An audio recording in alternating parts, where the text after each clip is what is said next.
അസ്സാമു അലൈക്കും വറഹ്മത്തുള്ളാഹി വബറകാതുഹു. ബിസ്മില്ലാ അൽഹംദുലില്ലാ അസ്സലാത്തു വസ്സലാമു അലാ റസൂലില്ലാ വഅലാ ആലിഹി വസഹബിഹി അജ്മഈൻ അമ്മാ ബഅദ്.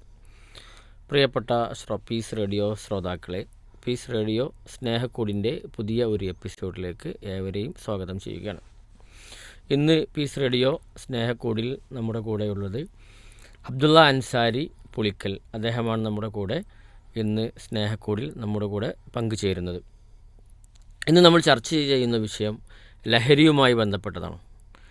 എന്നത്തേക്കാളും അധികം ലഹരി വ്യാപനമാകുന്ന ഒരു കാലഘട്ടത്തിലാണ് നമ്മൾ ജീവിച്ചു കൊണ്ടിരിക്കുന്നത്. ചെറിയ കുട്ടികൾ മുതൽ LP സ്കൂൾ തലം മുതൽ വയോവൃദ്ധന്മാർ വരെ ഉപയോഗിക്കുന്ന ലഹരിയെക്കുറിച്ച് നമുക്കറിയാം. ഇന്ന് എമ്പാടും അതിനെക്കുറിച്ചുള്ള ചർച്ചകളാണ്, അന്വേഷണങ്ങളാണ്. പക്ഷെ ഇതിൽ ഒരു വിരോധാഭാസം എന്ന് പറഞ്ഞാൽ, കുറച്ച് കാലങ്ങൾക്ക് മുമ്പ് നമ്മുടെ നാട്ടിൽ ചെറിയ രൂപത്തിലുള്ള ലഹരികളാണ് അല്ലെങ്കിൽ അതിൻ്റെ ഉപയോഗങ്ങളാണ് കണ്ടുകൊണ്ടിരുന്നത്. പക്ഷേ ഇന്ന് പെൺകുട്ടികളിൽ വരെ ലഹരി ഉപയോഗിക്കുകയും അവർ സാധാരണ നമ്മുടെ അങ്ങാടികളിൽ ഒരു മദ്യപിച്ച് ലക്ക് കെട്ട് വഴിയരികിൽ കിടക്കുന്ന ആണുങ്ങളെപ്പോലെ ചില പെൺകുട്ടികളുടെ ചിത്രങ്ങൾ, വീഡിയോകൾ നമ്മൾ കണ്ടുകൊണ്ടിരിക്കുകയാണ്. ഇങ്ങനത്തെ ഒരു മലീമസമായ അല്ലെങ്കിൽ തിന്മകൾ വ്യാപിച്ച ലഹരി എമ്പാടും വ്യാപിച്ച ഒരു കാലഘട്ടത്തിൽ അതിനെക്കുറിച്ച്, അതിൻ്റെ വ്യാപനത്തെക്കുറിച്ചും അതിൻ്റെ അതിൻ്റെ പ്രയാസങ്ങളെക്കുറിച്ചുമെല്ലാം ചർച്ച ചെയ്യുന്നു. നമുക്ക് അബ്ദുള്ള അൻസാരിയെ സ്വാഗതം ചെയ്യാം. അസ്സലാമു അലൈക്കും വറഹ്മത്തുള്ളാഹി വബറകാതുഹു. അസ്സലാമു അലൈക്കും വറഹ്മത്തുള്ളാഹി വബറകാതുഹു. ബിസ്മില്ലാ അൽഹംദുലില്ലാ സ്വലാത്തു വസ്സലാമു അലാ അഷ്റഫിൽ മുർസലീൻ വഅലാ ആലിഹി വസ്വഹ്ബിഹി അജ്മഈൻ അമ്മാ ബഅദ്. ഇവിടെ സൂചിപ്പിച്ച പോലെ ലഹരി പദാർത്ഥങ്ങൾ, ഇവിടെ നമ്മൾ പലതരം ലഹരി ഉണ്ട്. പക്ഷേ ഇവിടെ നമ്മൾ ഇന്ന് ചർച്ചയ്ക്ക് എടുത്തിരിക്കുന്നത് സിന്തറ്റിക് പദാർത്ഥങ്ങളായിട്ടുള്ള ലഹരിയാണ്, നാർക്കോട്ടിക്. നമുക്ക് അതുമായി ബന്ധപ്പെട്ടിട്ട് ഒരുപാട് ലഹരി പദാർത്ഥങ്ങൾ ഇന്ന് പ്രത്യേകിച്ച് പറഞ്ഞ പോലെ യുവാക്കൾക്കിടയിൽ, വിദ്യാർത്ഥികൾക്കിടയിൽ, കലാലയങ്ങളിലൊക്കെ വളരെയേറെ ഇത് വ്യാപനം അധികരിച്ച ഒരു പ്രത്യേക സമകാലിക സാഹചര്യത്തിലൂടെയാണ് നമ്മൾ കടന്നു പോകുന്നത്. രക്ഷിതാക്കൾക്ക് ഈ വിഷയത്തിൽ വലിയ ആശങ്കയുണ്ട്. പല കുടുംബങ്ങളിലും കണ്ണുനീരായി ഇത്തരം വിഷയങ്ങൾ അവശേഷിക്കുന്നുണ്ട്. വലിയ കുടുംബങ്ങളുടെയും നാട്ടിൽ വലിയ മാനാഭിമാനത്തോടു കൂടി ജീവിച്ചു പോരുന്ന ആളുകൾക്ക് അവരുടെ കുടുംബത്തിൻ്റെ വലിയ ഒരു അഭിമാനത്തിന് ഏൽക്കുന്ന ക്ഷതമായിട്ട് ഇത്തരം വിഷയങ്ങൾ മാറുന്നുണ്ട്. ഇതിൽ ഏറ്റവും പ്രധാനം, നമുക്ക് അറിയാം, നമ്മുടെ നാട്ടിൽ ഇത് അധികരിക്കുന്നത് വളരെ സുലഭമായി ഇത് ലഭിക്കുന്നു എന്നുള്ളതാണ് ഇതിൽ ഏറ്റവും വലിയ ഒരു കാരണമായിട്ടുള്ളത്. നമ്മുടെ യുവപദം പോലെയുള്ള പ്രോഗ്രാമുകൾ, നമ്മൾ റമദാൻ മാസത്തിൽ നമ്മൾ പ്രത്യേകം ഇത്തരം വിഷയങ്ങളെ ഫോക്കസ് ചെയ്തുകൊണ്ട് നടത്തുന്ന യുവപദം പോലുള്ള ആ പ്രോഗ്രാമുമായി ബന്ധപ്പെട്ട് ഒരു അനുഭവത്തിലൂടെ ഞാൻ ഈ ഒരു വിഷയത്തിലേക്ക്, നമുക്ക് എന്തുകൊണ്ടാണ് ഈ ഒരു വിഷയവുമായി ബന്ധപ്പെട്ട് ഇത്തരം വ്യാപനം നടക്കുന്നത്, അല്ലെങ്കിൽ ഏത് മേഖലയിലൂടെയാണ് ഇത് നമ്മുടെ വിദ്യാർത്ഥിനികൾക്കിടയിലേക്ക് എത്തുന്നത് എന്ന് നമുക്ക് പറയാൻ വേണ്ടി പറ്റും. തീർച്ചയായും. നമ്മളിപ്പോൾ ഇന്ന് കണ്ടുകൊണ്ടിരിക്കുന്ന, നമ്മുടെ സോഷ്യൽ മീഡിയയിൽ അധികരിച്ചുകൊണ്ടിരിക്കുന്നൊരു വാർത്തകളാണിതെല്ലാം. ഇവിടെ ഇപ്പോൾ നമുക്കറിയാമല്ലോ, ഇപ്പോൾ മദ്യം വാങ്ങുമ്പോൾ അല്ലെങ്കിൽ സിഗരറ്റ്, അതിൻ്റെ പുറത്തൊക്കെ എഴുതി വെച്ചിട്ടുണ്ട് മദ്യം അല്ലെങ്കിൽ ഹാനികരമാണ് എന്നൊക്കെ എഴുതി വെച്ചിട്ടും ബോധമുണ്ടായിട്ടും എന്നിട്ടും ആളുകൾ എന്തുകൊണ്ടാണ് ഇത്തരം ലഹരികൾക്ക് അടിമപ്പെടുന്നത് എന്ന് ഒന്ന് വിശദീകരിക്കാൻ കഴിയും? അതെ, നമുക്ക് ഒരു മുന്നറിയിപ്പ് കിട്ടിയിട്ടും എന്തുകൊണ്ട് ഇത്തരം കുട്ടികൾ, പ്രത്യേകിച്ച് യുവാക്കളൊക്കെ ഇതിലേക്ക് പോകുന്നു എന്നതിൻ്റെ ഒരു കാരണം എന്ന് പറയുന്നത്, ഞാൻ നേരത്തെ സൂചിപ്പിച്ച നമ്മുടെ ഒരു യുവപദവുമായി ബന്ധപ്പെട്ടിട്ടുള്ള ഒരു വീട് കയറിയിട്ട് നമ്മൾ ഇത്തരം ആളുകളെ, അല്ലെങ്കിൽ ഇതിൽ പെട്ടുപോയ ആളുകളെ ക്ഷണിക്കുന്നതിന് വേണ്ടി നമ്മുടെ നാട്ടിൽ തന്നെ ഒരു വീട്ടിൽ ചെന്നപ്പോൾ അവിടുത്തെ ഒരു പിതാവ് പറഞ്ഞത്, എൻ്റെ വീട്ടിൽ എനിക്ക് ഒരു മകനുണ്ട്, ഇത് ഉപയോഗിക്കുന്ന ഇത്തരത്തിലുള്ളൊരു +2 വിദ്യാർത്ഥിയായിട്ടുള്ളൊരു മകനുണ്ട്. അവനിപ്പോൾ നിങ്ങളിവിടെ ഒന്ന് മാറി നിൽക്കുകയാണെങ്കിൽ അവനിപ്പോൾ ഇവിടേക്ക് വരും. കാരണം അവൻ്റെ ഉമ്മയോട് ഫോൺ വിളിച്ച് പറഞ്ഞിട്ടുണ്ട്, എനിക്ക് പണം വേണം, ഞാൻ വീട്ടിലേക്ക് വരുന്നുണ്ട്, തന്നിട്ടില്ലെങ്കിൽ. അവൻ ഉപയോഗിച്ച പദം ഉമ്മ എന്നല്ല, തള്ളേ എന്നുള്ള ഒരു പദമാണ്. പറയാൻ നമുക്ക് പ്രയാസമുണ്ട്. പക്ഷേ അവൻ്റെ ഈ ഒരു ഇത്രത്തോളമുള്ള അഡിക്ഷൻ അവന് അടിമപ്പെട്ടത് കൊണ്ട് അവൻ ഉപയോഗിച്ച വേടതാണ്, എനിക്ക് അതുകൊണ്ട് പണം വേണം. നമ്മൾ പറഞ്ഞ പോലെ തന്നെ നമ്മൾ കുറച്ച് ആളുകളുള്ളതുകൊണ്ട് നമ്മളൊരു മാറി നിൽക്കുകയും ഒരു 10 മിനിറ്റിനുള്ളിൽ ഈ മകൻ ബൈക്കും എടുത്ത് അവിടേക്ക് വരികയും ഈ വീട്ടിലേക്ക് കയറി വന്ന് തന്നെ നേരത്തെ പറഞ്ഞ അതേ പദം ഉപയോഗിച്ച് അവന് ഉമ്മയെ വിളിക്കുകയും വീട്ടിൻ്റെ അകത്തേക്ക് വന്ന് പ്രശ്നങ്ങൾ ഉണ്ടാക്കുകയും അവന് കിട്ടിയ എന്തോ ഒരു പണവുമായി ആ ബൈക്ക് അവിടെ നിന്നൊരു പ്രത്യേക രീതിയിൽ കറക്കി അവൻ പുറത്തേക്ക് പോവുകയും ചെയ്തു. ഇത് നമ്മൾ കണ്ടുകൊണ്ടിരിക്കുകയാണ്. ഈ ഒരു പിതാവ് നമ്മളോട് പറഞ്ഞത്, ആ മകൻ ഒരു മയ്യത്തായിട്ടാണ് തിരിച്ചു വരുന്നത് എങ്കിൽ എൻ്റെ കണ്ണിൽ നിന്നൊരു തുള്ളി കണ്ണുനീര് വരില്ല. അപ്പം നമ്മൾ പറഞ്ഞു ഒരിക്കലും നിങ്ങളങ്ങനെ പറയരുത്. കാരണം മാതാപിതാക്കളുടെ ഒരു പ്രാർത്ഥന അല്ലെ അത്തരത്തിലുള്ള ഒരു കാര്യം നമ്മൾ പറയുമ്പോൾ അത് അവർക്ക് സംഭവിക്കും. അത്തരത്തിലുള്ള കാര്യങ്ങൾ സംഭവിക്കാൻ സാധ്യത കൂടുതലാണ്. അപ്പോൾ അതുകൊണ്ട് ഒരിക്കലും മകനെക്കുറിച്ച് നിങ്ങളങ്ങനെ പറയരുത് എന്ന് പറഞ്ഞപ്പോൾ അദ്ദേഹം പറഞ്ഞത്, എങ്ങനെയാണ് ഞാൻ ഇത് പറയാതിരിക്കുക? കാരണം എൻ്റെ വീട്ടിൽ അവൻ വന്നു കഴിഞ്ഞാൽ, ഇനി അവൻ രാത്രി വന്നു കഴിഞ്ഞാൽ എൻ്റെ മൂത്ത മകൻ്റെ ഭാര്യയെ അവൻ തിരിച്ചറിയുന്നില്ല. എന്തിനേറെ എൻ്റെ ഭാര്യയെപ്പോലെ അവൻ്റെ ഉമ്മയെപ്പോലും അവന് തിരിച്ചറിയുന്നില്ല. സ്ഥലകാല ബോധമില്ലാതെയാണ് അവൻ പെരുമാറുന്നത്. അവർക്ക് പേടിയാണ് അവൻ വരുന്ന സമയത്ത്. അവൻ്റെ ഒന്നും രണ്ടുമൊക്കെ അവൻ്റെ ബെഡിലാണ് അവൻ നിർവഹിക്കുന്നത്. ഇത് ക്ലീനാക്കുന്ന പണിയാണ് ഇവിടെ നേരം വെളുത്തു കഴിഞ്ഞാൽ അല്ലെങ്കിൽ ഈ ഒരു വീട്ടിലുള്ളവരുടെ പ്രധാന ജോലി. നമുക്ക് സമാധാനം നശിച്ചിട്ട് ഒരുപാട് കാലമായി. ഞാൻ ആരോടിത് പറയും? ഞാൻ 5 വക്ത് പള്ളിയിൽ പോയിട്ട് പടച്ചറബിനോട് പ്രാർത്ഥിച്ചുകൊണ്ട് പറയേണ്ട എൻ്റെ മോനൊന്ന് രക്ഷപ്പെടുത്താൻ. ഇവൻ ഇങ്ങനൊന്നും ആയിരുന്നില്ല, പക്ഷേ ഇവൻ ഈ രൂപത്തിലാണ് ഇപ്പോൾ ഉള്ളത്. അതുകൊണ്ട് നിങ്ങൾ എൻ്റെ ഈ വീടിൻ്റെ എല്ലാ സമാധാനവും നശിച്ച ഇതിന് ഒരു പരിഹാരം നൽകണമെന്നാണ് നമ്മളോട് പറഞ്ഞിട്ടുള്ളത്. നമ്മൾ ഈ കുട്ടിയെ നമ്മൾ പുറത്ത് വെച്ച്, വീട്ടിൽ നിന്നല്ലാതെ പുറത്ത് വെച്ച് നമ്മൾ അവനെ സമീപിക്കുകയും ഈ ഒരു വിഷയം അവനെ സംസാരിക്കുകയും ചെയ്തപ്പോൾ പലപ്പോഴും ഇത്തരം ചതിക്കുഴികളിൽപ്പെട്ട ആളുകൾ പറയുന്ന പോലെയുള്ള സംസാരം. അവൻ പറഞ്ഞു, എന്നെ നിങ്ങൾ നന്നാക്കാൻ വരേണ്ട, എന്നെ എൻ്റെ വഴിക്ക് വിട്ടാൽ മതി, ഞാൻ നിങ്ങൾക്കൊരു ശല്യവും പെടുത്തുന്നില്ല, എന്നെ നിങ്ങൾ ഇത്തരത്തിൽ ബലം പ്രയോഗിച്ചോ അല്ലെങ്കിൽ എന്നോട് ഇങ്ങനെ ഉപദേശിച്ചോ നിങ്ങൾ കൊണ്ടുപോവുകയാണെങ്കിൽ അതിൻ്റെ ഭവിഷ്യത്ത് നിങ്ങൾ അനുഭവിക്കുമെന്ന ഒരു ഭീഷണി സ്വരത്തിലാണ് അവൻ സംസാരിച്ചത്. പക്ഷേ ആ ഒരു സമയത്ത് നമ്മൾ അവനെ നല്ല നിലക്ക് കാര്യങ്ങൾ പറഞ്ഞ് മനസ്സിലാക്കുകയും ശരിയാവണ്ണം അവൻ വരില്ല എന്ന് മനസ്സിലാക്കിയപ്പോൾ കുറച്ച് ബലപ്രയോഗത്തിലൂടെ അവനെ ഒരു വാഹനത്തിലിട്ട് നമ്മൾ ഒരു റീഹാബിലിറ്റേഷൻ സെൻറ്ററിലേക്ക് കൊണ്ടുപോവുകയും ചെയ്തു. ഞാനിതിൻ്റെ ഒരു ഇത് ആദ്യം പറഞ്ഞു വെക്കുന്നത് എന്താ വെച്ചാൽ, ഇതിൻ്റെ കാരണം അവനോട് സംസാരിച്ചപ്പോൾ നമുക്ക് മനസ്സിലായത് കൂട്ടുകെട്ടാണ് ഏറ്റവും പ്രധാനം. അവന് ഒരു ആവേശത്തിൽ, അവർക്കുള്ള കൂടെയുള്ള കൂട്ടുകാരുടെ ആവേശത്തിൽ സ്റ്റാർ ആവാൻ വേണ്ടിയിട്ടാണ് പലപ്പോഴും ചെറിയ ക്ലാസ്സുകളിലുള്ള 7ഉം 8ഉം ക്ലാസ്സുകളിലുള്ള മക്കൾ കൂടെയുള്ള ആളുകളുടെ കൂടെ കൂടിയിട്ട് ഒരു സ്റ്റാർ ആവാൻ വേണ്ടി, പ്രത്യേകിച്ച് പെൺകുട്ടികളുടെയൊക്കെ എടുത്തൊരു സ്റ്റാർ ആവാൻ വേണ്ടി ആണ് ഇവർ ഇത്തരത്തിലൊരു കാര്യത്തിലേക്ക് കടക്കുന്നത്. അതിൻ്റെ ഒന്നാമത്തെ ഡോറ് എന്ന് പറയുന്നത് പുകവലിയാണ്. ഇവർ തുടങ്ങുന്നത് ആദ്യം പുകവലിയാണ് തുടങ്ങുന്നത്. ഈ പുകവലിയിലൂടെ എൻ്റർ ചെയ്യുകയും പിന്നീട് ഈ പുകവലിക്കുന്ന ഈ സിഗരറ്റിനുള്ളിലോ അല്ലെങ്കിൽ അത് എന്ത് മെറ്റീരിയൽ ആണെങ്കിലും അതിനുള്ളിൽ ഇത്തരം ലഹരി പദാർത്ഥങ്ങൾ വെച്ച് കൊടുത്ത് അവരെ പതുക്കെ ഇതിലേക്ക് കൊണ്ടുവരുന്ന ഒരു റാക്കറ്റ് പ്രവർത്തിക്കുന്നു എന്നതും ആണിതിൽ ഒരു കാരണമായിട്ടുള്ളത്. രണ്ടാമത്തത് വീട്ടിൽ നിന്നുള്ള മാതാപിതാക്കൾ തമ്മിലുള്ള സ്വരച്ചേർച്ച. ഇവർക്ക് സ്നേഹം കിട്ടുന്നില്ല, ഒറ്റപ്പെടുന്നു എന്നതിൻ്റെ പലപ്പോഴും ഇവർ ചെയ്യുന്ന നന്മകളെ കാണാതെ കുറ്റപ്പെടുത്തലുകൾ മാത്രമാകുമ്പോൾ ഇവർ ആശ്വാസം തേടി പോകുന്നത് ഇത്തരം ലഹരിയിലേക്കും ഇത്തരം കൂട്ടുകെട്ടുകളിലേക്കുമാണ്. അതുപോലെ തന്നെ ഇന്ന് കാണുന്ന നിരീശ്വരവാദം പലപ്പോഴും ഈ ജനറലൈസ് ചെയ്തിട്ട് ഈ ദൈവമില്ല അല്ലെങ്കിൽ സൃഷ്ടാവില്ല, നമുക്ക് നാളെ പരലോകമില്ല, സ്വർഗ്ഗനരകങ്ങളില്ല, ഇനി ഇതോടുകൂടി ഈ മരണത്തോടുകൂടി നമ്മുടെ ജീവിതം അവസാനിച്ചു, അതുകൊണ്ട് പരമാവധി എന്ത് ചെയ്യാം, ജീവിതം ആസ്വദിക്കുക. അപ്പോൾ ഇത് ആസ്വാദനത്തിൻ്റെ ഒരു മേഖലയായിട്ട് വലിയൊരു നശീകരണത്തിലേക്ക് ആണ് പോകുന്നത്. അത് കുട്ടികൾ അറിയുന്നില്ല. അത് വലിയ ചതിക്കുഴികളിലേക്ക് എത്തി ആ രൂപത്തിലേക്ക് ആകുമ്പോഴാണ് എത്തുന്നത്. അതുപോലെ തന്നെ പുതിയ സിനിമകൾ വലിയൊരു പ്രധാന ഘടകമാണ്. പുതിയ സിനിമകളിൽ ഇത്തരം ലഹരി ഉപയോഗിക്കുന്നതൊക്കെ അത്തരം നമുക്കറിയാം, ഇന്നത്തെ കുട്ടികളുടെ ഹെയർ സ്റ്റൈലും ഇന്നത്തെ കുട്ടികളുടെ അതൊക്കെ പണ്ടൊക്കെ നമ്മൾ കഞ്ചാവ് അടിച്ച് അല്ലെങ്കിൽ മദ്യപിച്ച് നടക്കുന്ന ഒരാളുകളുടെ ശരീരപ്രകൃതി പെട്ടെന്ന് നമ്മുടെ മനസ്സിലേക്ക് ഓടിയെടുക്കുന്നത് എങ്ങനെയാണ്, അതുപോലെയാണ് ഇന്നത്തെ ചില പുതിയ സിനിമകളിലെ ആക്ടർമാരുടെ അവരുടെ ഒരു അഭിനയത്തിൻ്റെ ഒക്കെ ഒരു ലെവൽ. അത് കാണുമ്പോൾ അത് നേരെ എന്ത് ചെയ്യുന്നു, അവരത് അനുകരിക്കുന്നു. തീർച്ചയായിട്ടും അതിൽ പിന്നെ എന്താ വെച്ചാൽ ഇപ്പോൾ നമുക്കറിയാം, നായകന്മാരെപ്പോഴും നല്ല മനുഷ്യന്മാരായിട്ടാണ് സാധാരണ പഴയ സിനിമയിലൊക്കെ അങ്ങനെയാണല്ലോ. അതെ അതെ അതെ. പക്ഷേ ഇപ്പോൾ പുതിയ ജനറേഷനിൽ എന്താ വെച്ചാൽ പിന്നെ നായകന്മാർ തന്നെ ഇങ്ങനെ മദ്യപിക്കുന്നു, അവർ കഞ്ചാവ് വലിക്കുന്നു. ആ രൂപത്തിലാകുമ്പോൾ ആ നായകനെ സ്വീകരിക്കാൻ മറ്റേ വില്ലനായിരുന്നു അതൊക്കെ ചെയ്തു. ഇപ്പൊ കുട്ടികളുടെ മുമ്പിൽ ഈ രൂപമാണല്ലോ. ഇപ്പൊ അത് നായക സ്ഥാനത്തേക്ക് ജീവിതത്തിൽ ഒരു നായകനായി ആളുകളുടെ ഇടയിലൊക്കെ സ്റ്റാർ ആവാൻ വേണ്ടി. അതുപോലെ തന്നെ ഇപ്പോൾ നിങ്ങൾ പറഞ്ഞതിൽ ഇപ്പോൾ ഞാനൊരു ഫേസ്ബുക്ക് പോസ്റ്റ് ഉണ്ട്, ഒരാളെ ഫോട്ടോ കണ്ടാലൊരു ഭ്രാന്തനാണ്, പക്ഷെ ഭ്രാന്തനല്ല. അപ്പോൾ എന്നിട്ട് അതിൻ്റെ അടിക്കുറിപ്പ് എന്താ വെച്ചാൽ, പണ്ടൊക്കെ നമുക്ക് ഭ്രാന്തനെ തിരിച്ചറിയാമായിരുന്നു. ഇപ്പോൾ ഇയാൾ ഭ്രാന്തനാണോ ഫ്രീക്കനാണോ എന്ന് തിരിച്ചറിയാൻ കഴിയില്ല. കാരണം മുടിയൊക്കെ ജട പിടിച്ച് ഒരു നല്ല ഇപ്പോൾ വേറൊരു രസം എന്താ വെച്ചാൽ, നമ്മളിപ്പോൾ ഒരു നല്ല ഡ്രസ്സ് എന്നൊക്കെ പറഞ്ഞാൽ ഒന്ന് ഇസ്തിരി ഇട്ട്, പഴയതാണെങ്കിലും ഒന്ന് ഇസ്തിരി ഇട്ടൊക്കെ ആണല്ലോ. ഇപ്പോൾ അതൊന്നും എന്തല്ല, അതൊന്നും വേണമെന്നില്ല. ഏത് ഷർട്ടും ഇപ്പോൾ ഒരു പിന്നെ പെയിൻറ്റിങ്ങുകാരൻ കുറേ ദിവസം പെയിൻറ്റിങ്ങിന് ഉപയോഗിച്ച് ഒരു ഷർട്ട് ഇട്ട് നടന്നാലും അതും ആളുകൾക്കിടയിൽ എന്താണ് ഒരു വലിയ ട്രെൻഡായിട്ട് മാറണം, അതൊരു രസമായിട്ട് മാറണം.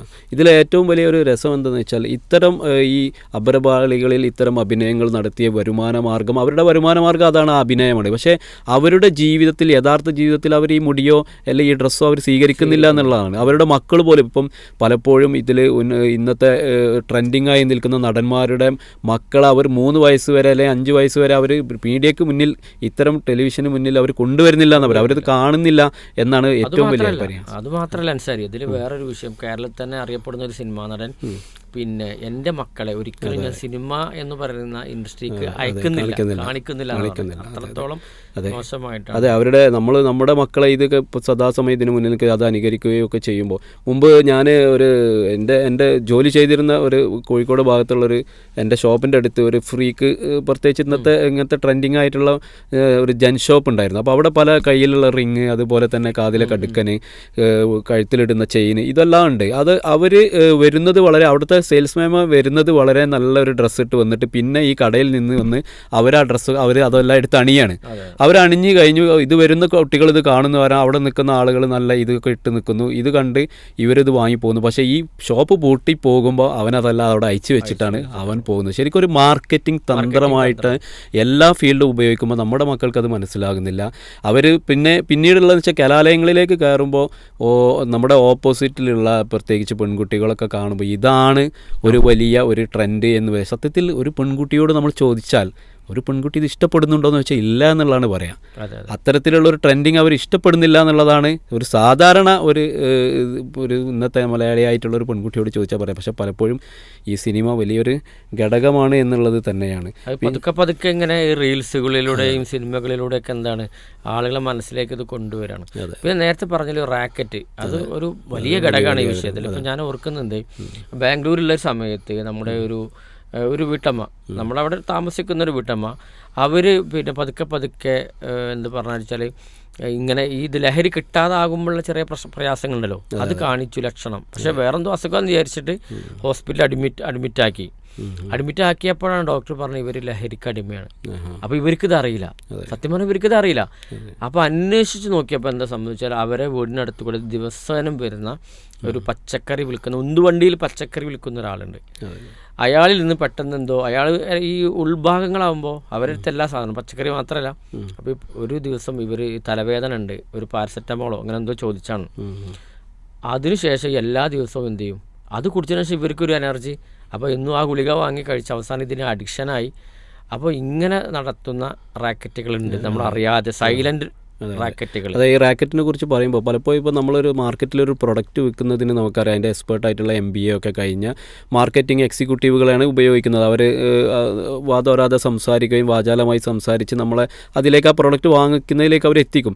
ഇന്ന് ഈ ഒരു സിന്തറ്റിക് പദാർത്ഥങ്ങളുടെ വിപണനം നടക്കുന്നിടത്തും ഇത്തരം മാർക്കറ്റിംഗ് എക്സിക്യൂട്ടീവുകൾ ഉപയോഗിക്കുന്നു എന്നാണ് ഏറ്റവും കൂടുതലായിട്ട് ഇന്ന് വരുന്ന വാർത്തകൾ. കാരണം ഇതിന് കൃത്യമായ ഒരു ടീം വർക്ക് നടക്കുന്നുണ്ട്. ഇതിന് നമ്മുടെ മക്കളെ വലവീശി പിടിക്കാൻ ക്യാമ്പസുമായി ബന്ധപ്പെട്ട് പ്രണയത്തിൻ്റെ വഴികളിലൂടെ ഒക്കെ ഇതാക്കി. പിന്നെ ഉള്ളത് ഒരു വലിയ ഇതിൽ കാരണങ്ങൾ എന്നുള്ള കാര്യമാണല്ലോ നമ്മൾ ചർച്ച ചെയ്യുന്നത്. ആ കാരണങ്ങളിലുള്ളതാണ് ഈ കുറച്ച് കായികപരമായിട്ടുള്ള സ്പോർട്സുമായി ബന്ധപ്പെട്ട കുട്ടികളൊക്കെ ഉണ്ടെങ്കിൽ അവരോട് പറയുന്നത് നിങ്ങൾക്ക് കായികമായിട്ട് ഒരുപാട് എനർജി ഇതിൽ നിന്ന് ലഭിക്കും. അതേമാതിരി കുറച്ച് പഠിക്കാൻ പറ്റുന്ന കുട്ടികളോട് നിങ്ങൾക്ക് പഠനത്തിൽ മികവുണ്ടാവും. ഇത്തരം കാര്യങ്ങളൊക്കെ പറഞ്ഞിട്ട് ഇത്തരം ഇപ്പോൾ നമുക്കറിയാം ഈ MDMA പോലെയുള്ള വസ്തുക്കൾ, ക്രിസ്റ്റൽ രൂപത്തിലുള്ള വസ്തുക്കൾ, സ്റ്റാമ്പ് പോലെയുള്ള വസ്തുക്കളൊക്കെ അവൈലബിൾ ആണ്. അതൊക്കെ ഉപയോഗിക്കുമ്പോൾ ചിലപ്പോൾ സ്വാഭാവികമായിട്ടും നമ്മൾക്ക് അതിലൊരു കുറച്ചൊരു മോട്ടീവ് കിട്ടിയെന്ന് വരും, അല്ലെങ്കിൽ അവർക്ക് അതിൻ്റെ ഒരു പ്രതിഫലനം എന്നുള്ളതിൽ ഒരു ആവേശം കിട്ടിയെന്നുള്ളത് നിൽക്കും. പക്ഷേ ഇത് ആ ഒരു ബൂസ്റ്റിങ് പിന്നീട് ഡൗണായി അവരൊരു രോഗിയായി മാറുന്ന ഒരു അവസ്ഥയ്ക്കാണ്. നമ്മുടെ ഡോപ്പമിനെ ഒരു ബൂസ്റ്റ് ചെയ്യുകയാണ് ചെയ്യുന്നത്. എക്സ്ട്രാ ഒരു അധികമായി നമുക്ക് സന്തോഷവും കാര്യങ്ങളൊക്കെ നമുക്ക് ലഭിക്കുന്ന നമ്മുടെ തലച്ചോറിൻ്റെ ഡോപ്പമിൻ എന്ന് ഉൽപ്പാദിപ്പിക്കപ്പെടുന്ന ഹോർമോണിനെ ഇത് അധികരിപ്പിക്കുകയാണ് ചെയ്യുന്നത് ഇത്തരം പദാർത്ഥങ്ങൾ. പക്ഷേ അത് പിന്നീട് വളരെയേറെ ഡൗണായി ഇവർ ആത്മഹത്യയിലേക്കും അതേപോലെ തന്നെ ശാരീരികമായി വളരെ ശോഷിക്കുന്ന അവസ്ഥയിലേക്കും പോവുകയാണ് ചെയ്യുന്നത് എന്നുള്ളതാണ്. അത് തിരിച്ചറിയുന്നില്ല. അപ്പോൾ ഇതിൻ്റെ ദോഷങ്ങൾ നമ്മൾ പറയേണ്ടതുണ്ട്. കേൾക്കുന്ന പാരൻസിനാണെങ്കിലും ലഹരി ഉപയോഗിക്കുന്ന ആളുകൾക്കാണെങ്കിലും ഇതുകൊണ്ടുള്ള ഒരു ദോഷം, അതുപോലെ തന്നെ അതിൻ്റെ ലക്ഷണങ്ങൾ രണ്ടും പറയണം. ലക്ഷണങ്ങളും പറയണം, ദോഷങ്ങളും പറയണം. ഞാനത് പറയാൻ കാരണം എന്ന് വെച്ചാൽ ഇപ്പോൾ നമ്മുടെ പീസ് റേഡിയോക്ക് പലരും ഫോൺ ചെയ്തു അല്ലാതെയൊക്കെ ചോദിക്കാറുണ്ട്. അപ്പോൾ ഒരു ഉമ്മ ഇപ്പം 2 ദിവസം മുമ്പാ തോന്നുന്നു, പിന്നെ എൻ്റെ മോനിങ്ങനെ വീട്ടിൽ നിന്ന് ഭക്ഷണം കഴിക്കുന്നില്ല, പിന്നെ അത് ചെറിയ ചെറിയ എന്തെങ്കിലുമൊക്കെ സാധനങ്ങൾ മാത്രമേ കഴിക്കുള്ളൂ. അപ്പോൾ ഉമ്മക്കൊരു വലിയ പ്രയാസം. കാരണം ഇതിങ്ങനെ ഇതേപോലെ തന്നെ ഇത് ശ്രദ്ധിക്കാൻ വേണ്ടിയിട്ടും എന്തുണ്ട്, ധാരാളമായ പിന്നെ വാർത്തകൾ വേറെ ഉണ്ട്. അപ്പോൾ എല്ലാം കേട്ടിട്ട് പേടി ആകുന്ന പേരൻസും ഉണ്ട്. അപ്പോൾ അത് ആ ലക്ഷണങ്ങൾ എന്താണെന്നുള്ളത് നമ്മൾ പറയുന്നത് നല്ലതായിരിക്കും. ഇതിൽ ലക്ഷണങ്ങൾ എന്ന് പറയുന്നാൽ ഇപ്പം നമ്മൾ നോർമലായി നിൽക്കുന്ന ഒരു കുട്ടിയിൽ ഒരു വ്യത്യസ്തമായ സ്വഭാവങ്ങൾ കാണുക എന്നത് ആണ് നമ്മൾ ശ്രദ്ധിക്കേണ്ട ഒരു കാര്യം. അത് നമുക്ക് അറിയാം, ഇപ്പോൾ പലപ്പോഴും കുട്ടികൾ അസമയത്താണ് പല കുട്ടികളും വീട്ടിൽ കയറി വരുന്നത്. അത് അവർ സ്വാഭാവികമായിട്ട് പറയാം എന്തെങ്കിലും കളികൾക്കൊപ്പം നമുക്കറിയാം ടർഫിലെ ഫുട്ബോൾ കളി വളരെയേറെ വ്യാപിച്ചൊരു കാലഘട്ടമാണ്. അപ്പം ഇത്തരത്തിൽ കളിക്കാനൊക്കെ താല്പര്യമുള്ള കുട്ടികൾ ജേഴ്സി എടുത്ത് അവിടേക്ക് പോകുന്നു. ആദ്യഘട്ടങ്ങളിലൊക്കെ അവർ കളിയിലാവുകയും ഇത്തരം ഈ ഞാൻ നേരത്തെ പറഞ്ഞ ഈ വ്യാപനത്തിന് ഇറങ്ങിയ ആളുകൾ ഈ ഒരു ഏരിയ വളരെയേറെ കവർ ചെയ്ത് പോകുന്നുണ്ട്. ഇവർ ഈ ടർഫ് എന്ന് പറയുന്ന സ്ഥലങ്ങൾ, അതേപോലെ തന്നെ കൂൾ ഡ്രിങ്ക്സ് കാര്യങ്ങൾ അങ്ങനെയൊക്കെ കുടിക്കാനൊക്കെ ഒരു ടീമായിട്ട് പോകുന്നൊരു ട്രെൻഡ് ഉണ്ടല്ലോ, ഒരു ഭക്ഷണം കഴിക്കാനൊക്കെ പോകുന്നൊരു ട്രെൻഡ്. ഇങ്ങനെ ഇറങ്ങുന്ന കുട്ടികൾ ഈ അസമയത്ത് വളരെയേറെ വൈകി വരുമ്പോൾ പ്രത്യേകിച്ച് രക്ഷിതാക്കൾ അതിലൊരു ശ്രദ്ധ കൊടുക്കുന്നില്ല. അവർ പറയുന്നത് വിശ്വസിക്കുക എന്നുള്ളതാണ്. ഇതിൽ ഏറ്റവും വലിയൊരു പ്രശ്നം എന്താണെന്ന് വെച്ചാൽ, എൻ്റെ മകൻ അങ്ങനെയൊന്നും ചെയ്യില്ല, എൻ്റെ മകൻ അങ്ങനെയൊന്നും അത്ര കൂട്ടുകെട്ടിൽ പെടില്ല എന്നൊരു ഭയങ്കര ആത്മവിശ്വാസം പാരൻസിനുണ്ട്. അതുകൊണ്ട് അവർ പറയുന്നത് അപ്പടി വിശ്വസിക്കുക എന്നതിൻ്റെ അപ്പുറത്തൊരു അന്വേഷണം നടക്കുന്നില്ല. അതുകൊണ്ട് തന്നെ ഈ കുട്ടികൾ വീട്ടിൽ വന്നു കഴിഞ്ഞാൽ ഇവർ രാത്രി ഇതിൻ്റെ ഒരു ലക്ഷണം എന്ന് പറയുമ്പോൾ പല കുട്ടികളും ഈ ബോട്ടിൽ വെള്ളം കൊണ്ടുപോയിക്കും. അവർ കിടക്കാൻ നേരത്ത് ബോട്ടിൽ വെള്ളം, അതൊരു സ്ഥിരമായി ചെയ്യാത്തൊരു കുട്ടി. ഇപ്പം എല്ലാ കുട്ടികളെയും നമ്മൾ ആ കണ്ണോട്ട് കാണാൻ പാടില്ല, പക്ഷേ സ്ഥിരമായി ഇല്ലാത്തൊരു സംഭവമാണ് അമിതമായ വെള്ളം കുടിക്കുന്ന അവസ്ഥ. അപ്പം ഒരു ബോട്ടിൽ, ഒരു 1 ലിറ്ററിൻ്റെ ബോട്ടിലൊക്കെ ഒരു വെള്ളം കൊണ്ടുപോയി വെച്ചാൽ രാവിലെ ആകുമ്പോഴേക്കും അത് ഫുള്ള് കുടിച്ച് തീർക്കുന്നുണ്ടെങ്കിൽ ഇത്തരം കുട്ടികൾക്ക് ദാഹം അധികരിക്കും എന്നുള്ളതാണ്. രണ്ടാമത് ഇവർക്ക് വയറുവേദന ഉണ്ടാവും. ഇടയ്ക്ക് ഇവർ പറയും വയറുവേദന ഉണ്ടാവും, ഭക്ഷണം ചില സമയത്ത് തീരെ കഴിക്കാണ്ടാവും, ചിലപ്പോൾ അമിതമായിട്ട് കഴിക്കും. രണ്ടും സംഭവിക്കും. നല്ല വിശപ്പുണ്ടാവും, വിശപ്പില്ലാത്ത അവസ്ഥയും. അതുകൊണ്ട് വയറിന് അസ്വസ്ഥതകൾ കാണുന്നുണ്ടാവും. പിന്നെ കണ്ണിനടിയിൽ, നമ്മുടെ കണ്ണിനടിയിൽ ഒരു കറുപ്പ് പാട് സാധാരണ കാണാത്തതിൽ കൂടുതലായിട്ട് ഒരു ഇരുണ്ട് പോലെ വരുന്ന ഒരവസ്ഥ ഇവർക്ക് ഉണ്ടാവും എന്നുള്ളതാണ്. അതേപോലെ തന്നെ അനുസരണക്കേട് വർദ്ധിക്കും, പെട്ടെന്ന് അമിതമായിട്ട് ചൂടാവും. എന്ത് പറഞ്ഞാലും അവർ അനുസരിക്കാത്ത പ്രശ്നങ്ങൾ ഇവർക്ക് വരും. ഉറക്കമില്ലായ്മ ഉണ്ടാവും. ഉറക്കമില്ലായ്മ പറഞ്ഞാൽ രാത്രി വളരെയേറെ വൈകി കിടക്കുകയും പകൽ കൂടുതൽ സമയം, ഇപ്പം ഉച്ചയ്ക്ക് 12 മണി വരെ 1 മണി വരെയൊക്കെ കിടക്കുന്ന കുട്ടികളെക്കുറിച്ച് പറയാറുണ്ട്. അവർക്ക് ഇത്തരത്തിലുള്ള ചില കാര്യങ്ങളിൽ അവർ പെട്ടുപോയിരിക്കാൻ സാധ്യതയുണ്ട്. നമ്മൾ അവരെ ആ സമയത്ത് നമുക്ക് സംസാരിക്കാൻ പ്രയാസമുണ്ടെങ്കിൽ നമുക്ക് സംസാരിപ്പിക്കാൻ പറ്റുന്ന ആളുകളുമായി, അധ്യാപകരുമായോ അല്ലെങ്കിൽ നാട്ടിലെ സന്നദ്ധ ഇവരുമായിട്ടുള്ള അടുത്ത നമുക്ക് കുറച്ചും കൂടി ഇവർ ബഹുമാനിക്കുന്ന ആളുകളുമായിട്ട് സംസാരിച്ച് എൻ്റെ മകനോടൊന്ന് ചോദിക്കണം. അതുപോലെ തന്നെ രക്ഷിതാവ് ഒന്ന് പിറകിൽ പോകണം. എൻ്റെ മകൻ എവിടേക്കാണ് പോകുന്നത്, ആരാണ് അവൻ്റെ കൂട്ടുകെട്ട് എന്നത് അന്വേഷിക്കുക എന്നുള്ളതൊരു തലം ഇതിലുണ്ട്. അപ്പോൾ ഇത്തരം ലക്ഷണങ്ങൾ കാണുമ്പോൾ നമ്മളൊന്ന് ശ്രദ്ധിക്കുക. പിന്നെ ഇവരുടെ റൂം പലപ്പോഴും ഒറ്റപ്പെട്ടിട്ടാണ് ഇന്ന് കുട്ടികൾ കിടക്കുന്നത്. അപ്പം റൂം ഒന്ന് പരിശോധിക്കുക എന്നത് പ്രധാനമാണ്. അവരുടെ ബാഗ്, അതുപോലെ തന്നെ അലമാരകൾ, പലപ്പോഴും ഇത്തരം ഉപയോഗിക്കുന്ന കുട്ടികൾ ഈ സാധനം കുറച്ച് സേഫ്റ്റി ആയിട്ടാണ് വെക്കുക. അപ്പം നമ്മൾ ഇതിൽ ഒരു അനുഭവത്തിലൊക്കെ നമുക്കുള്ളതെന്ന് വെച്ചാൽ, വീട്ടിൽ റൂമിൽ ഞാൻ ഇതേപോലെ ഒരു രക്ഷിതാവിനോട് പറഞ്ഞു ഞങ്ങൾ എല്ലായിടത്തും അരിച്ചു പൊറുക്കി, പക്ഷെ ഒന്നും കാണുന്നില്ല. അപ്പോൾ ആ സമയത്ത് എന്നോട് തന്നെ ഇതിൽ പെട്ട ഒരു പയ്യൻ പറഞ്ഞത്, ഞങ്ങളിത് വെക്കാറ് ചുമരിന് മുകളിലെ എയർ ഹോൾസ് ഉണ്ടല്ലോ അവിടെയാണ് വെക്കാറ്. അപ്പോൾ ഈ ഒരു പറഞ്ഞ പരിചയത്തിൻ്റെ പുറത്ത് ഞാൻ പറഞ്ഞു നിങ്ങൾ അവിടെ നിൽക്കില്ല. അപ്പോൾ അവർക്ക് കയറി നോക്കിയപ്പോൾ അവിടെ നിന്നൊരു പാക്കറ്റ് കിട്ടി. അപ്പോൾ ഇത്തരം സ്ഥലങ്ങളിലൊക്കെ ഇവരിത് വെക്കും, ബെഡിൻ്റെ ഉള്ളിൽ, തലയണൻ്റെ കവറിൻ്റെ ഉള്ളിൽ. അപ്പോൾ നമ്മൾ ആ ഏരിയകളൊക്കെ ഒന്ന് പരിശോധിച്ച് നോക്കാനും ഇവരുടെ കൂട്ടുകെട്ട് ആരാണെന്നും ഈ അസമയത്ത് എന്തുകൊണ്ട് വരുന്നു എന്നുള്ള ചോദ്യവും ഒക്കെ ഇതിൽ പ്രധാനമാണ്. അപ്പോൾ ഇതാണ് ഇതിൽ ഒരു ലക്ഷണം പ്രാഥമികമായിട്ട് കാണുന്നത്. അതുപോലെ തന്നെയാണ് ഇപ്പോൾ ലഹരിയിൽ പെടാതിരിക്കാനുള്ള മാർഗ്ഗങ്ങൾ ശരിക്കും നമ്മൾ പാരൻസിനാണെങ്കിലും കുട്ടികൾക്കാണെങ്കിലും കൊടുക്കേണ്ട ഒരു മെസ്സേജ് ഉണ്ട് അതിൽ. നമുക്കറിയാം നമ്മുടെ മക്കളാണ്, നമ്മുടെ മക്കൾക്ക് വേണ്ടിയാണ് നമ്മൾ രാപ്പകൽ അധ്വാനിക്കുന്നത്.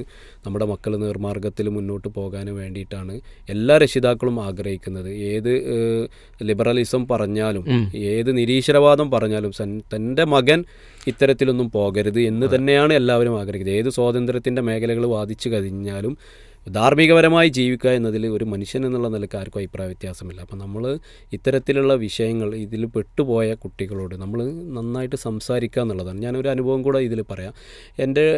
നമ്മുടെ നാട്ടിൽ ഷെൽട്ടർ ഇന്ത്യ എന്ന് പറഞ്ഞൊരു സംവിധാനമുണ്ട്. അതുമായി ബന്ധപ്പെട്ട് അതിൻ്റെ ഒരു കൗൺസിലിംഗ് ഏരിയയിലേക്ക് ഇതുമായി ബന്ധപ്പെട്ട് ഒരു കേസ് വരികയാണ്. അപ്പം കേസ് വന്നത് എന്താണെന്ന് വെച്ചാൽ, ഈ ഒരു കുട്ടി ഇതിന് അടിമപ്പെട്ടിട്ടുണ്ട്. അപ്പോൾ അടിമപ്പെട്ടതിൽ നിന്ന് അവനെ മോചിപ്പിക്കാൻ വേണ്ടി നാട്ടിൽ ഒരാൾ കൊണ്ടുവരികയാണ്.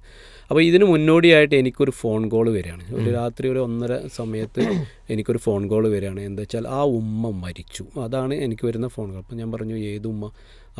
ഞാൻ അന്ന് പറഞ്ഞില്ലായിരുന്നു, ആ കുട്ടിയുടെ ആ ഉമ്മ മരിച്ചു. അപ്പം ചെറിയൊരു പ്രശ്നം ഇവിടെ നിലനിൽക്കുകയാണ്. എന്താണെന്ന് വെച്ചാൽ ഈ മകൻ കാരണമാണ് ഈ ഉമ്മ മരിച്ചതെന്നുള്ളതാണ് ബന്ധുക്കളൊക്കെ പറയുന്നത്. അതുകൊണ്ട് ആ മകനെ ഈ മയ്യത്ത് കാണാൻ അവർ സമ്മതിക്കില്ല എന്നാണ് പറയുന്നത്. അപ്പോൾ നമ്മളന്ന് സംസാരിച്ചിരുന്നല്ലോ, ആ പയ്യൻ്റെ വിഷയമാണ്. അതുകൊണ്ട് നിങ്ങളൊന്ന് വരണം, ഇവരുടെ ബന്ധുക്കളോടൊന്ന് സംസാരിക്കണം. അവനാണെങ്കിൽ പറയുന്നത്, എൻ്റെ ഉമ്മയുടെ ബോഡി ഞാൻ കണ്ടിട്ടേ പോകുള്ളൂ, മയ്യത്തിനെ കാണാതിരിക്കാൻ കഴിയില്ല, അവിടെ ഇനി എന്നെ എന്ത് നിങ്ങൾ ചെയ്താലും ശരി, എന്നെ കൊന്നാലും ശരി, ഞാൻ കണ്ടിട്ടേ പോവുകയുള്ളൂ എന്നുള്ള ഒരു വല്ലാത്തൊരു സിറ്റുവേഷനാണുള്ളത്. അപ്പോൾ നമ്മൾ ആ സ്ഥലത്തേക്ക് പോയി അവരുടെ ബന്ധുക്കളുമായി സംസാരിച്ചു. അപ്പം ഇതിൻ്റെ ഒരു ഡീറ്റെയിൽ നമ്മൾ സംസാരിച്ചപ്പോൾ വെച്ചാൽ, ഒരു വീട്ടുജോലിക്ക് പോകുന്ന ഒരു ഉമ്മയാണ്. ആ നാട്ടിലെല്ലാവർക്കും നല്ല അഭിപ്രായമുള്ളൊരു ഉമ്മ, നല്ല കഠിനാധ്വാനിയായ ഒരു ഉമ്മ. അവരുടെ ഉപ്പ സ്ട്രോക്ക് ബാധിച്ച് തളർന്നതിന് ശേഷം ആ കുടുംബം നോക്കുന്നത് ഈ ഉമ്മയാണ്. ഇവനൊരു മകനും 4 പെൺമക്കളുമാണുള്ളത്. അത് പെൺമക്കൾ വിവാഹം കഴിച്ച് പോയിട്ടുണ്ട്. പക്ഷേ ഈ കുടുംബത്തിൽ ഇവന് ഈ ലഹരിക്ക് അടിമപ്പെട്ടതിന് ശേഷം ഈ ഉമ്മ അധ്വാനിച്ച് കൊണ്ടുവരുന്ന പണം, നേരത്തെ പറഞ്ഞ പോലെ തന്നെ ഈ പണത്തിന് ആവശ്യമുണ്ടാകുമ്പോൾ ഈ ഉമ്മയെ ഭീഷണിപ്പെടുത്തുകയും ഉമ്മയെ ഒരു വേള അടിക്കുകയും ഒക്കെ ചെയ്തിട്ടുണ്ട്.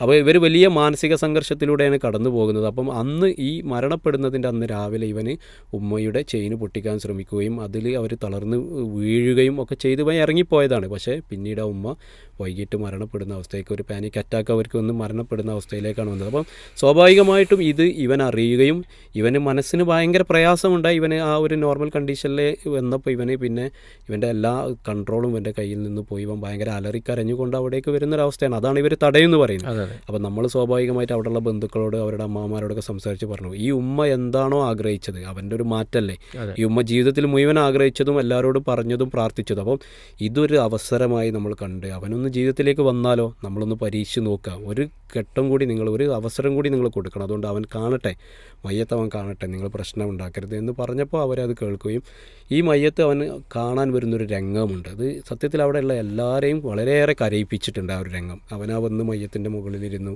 എൻ്റെ ഉമ്മയെ ഞാനാണ് കൊന്നത്, അല്ലെങ്കിൽ ഇവർ മരണപ്പെടാൻ കാരണം ഞാനാണ് എന്ന് പറഞ്ഞ് പൊട്ടിക്കരയുകയും ഒക്കെ ചെയ്ത് വല്ലാത്തൊരു അനുഭവമായിരുന്നു. പക്ഷേ അവനെ ആ ഒരു ചിന്ത അന്ന് മുതൽ ഇനി ഒരിക്കലും ഞാൻ എന്ത് ചെയ്യില്ല, ഇത് ഉപയോഗിക്കില്ല എന്ന് തീരുമാനമെടുക്കുകയും അവനെ നമ്മുടെ ന്യൂ ഹോപ്പ് എന്ന് പറയുന്ന നമ്മുടെ റിഹാബിലിറ്റേഷൻ സെൻറ്ററിൽ കൊണ്ടുപോയി അവിടുന്ന് സംസാരിച്ച് അൽഹംദുലില്ലാ മാറി ഇന്ന് നല്ലൊരു രൂപത്തിൽ ജോലി ചെയ്ത് അവൻ ജീവിക്കുന്നുണ്ട്. എന്നാലും അവൻ്റെ മനസ്സിലേക്ക് പ്രയാസം വരുന്നുണ്ട്.